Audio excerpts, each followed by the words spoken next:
Sebelum kita mempelajari tentang kuadran pada trigonometri, kita akan mengenal terlebih dahulu apa sih itu kuadran pada bidang kartesius.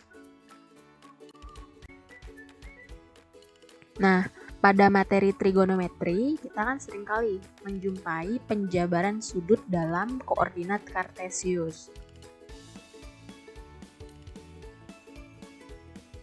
Di sini saya berikan contoh gambar koordinat kartesiusnya.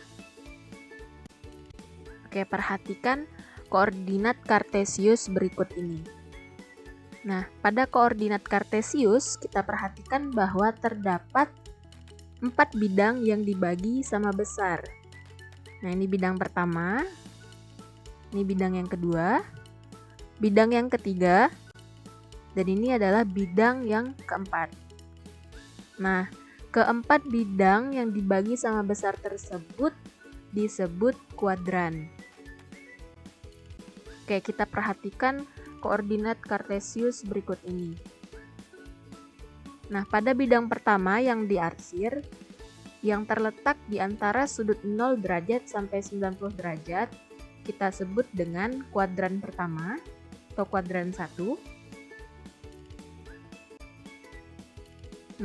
Pada bidang yang kedua yang diarsir, yang terletak di antara sudut 90 derajat hingga 180 derajat, kita sebut sebagai kuadran kedua.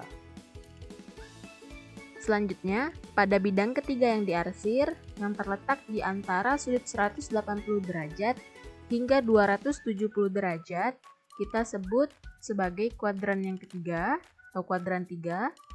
Dan yang terakhir, pada bidang yang keempat, yang terletak di antara sudut 270 derajat hingga sudut 360 derajat, kita sebut sebagai kuadran keempat. Apa sih fungsi dari kuadran ini dalam mempelajari trigonometri? Nantinya kuadran-kuadran ini akan mempengaruhi nilai dari variabel X dan juga variabel Y pada sistem koordinat kartesius. Oke, kita misalkan pada kuadran pertama. Perhatikan bahwa pada kuadran pertama, variabel X akan bernilai positif dan variabel Y-nya juga akan bernilai positif.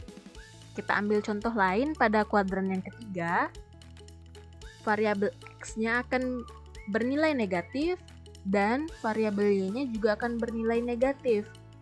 Nantinya kuadran ini juga akan mempengaruhi nilai perbanding trigonometri. Untuk lebih lanjutnya lagi, silahkan kalian pelajari materi dalam modul ini. Terima kasih.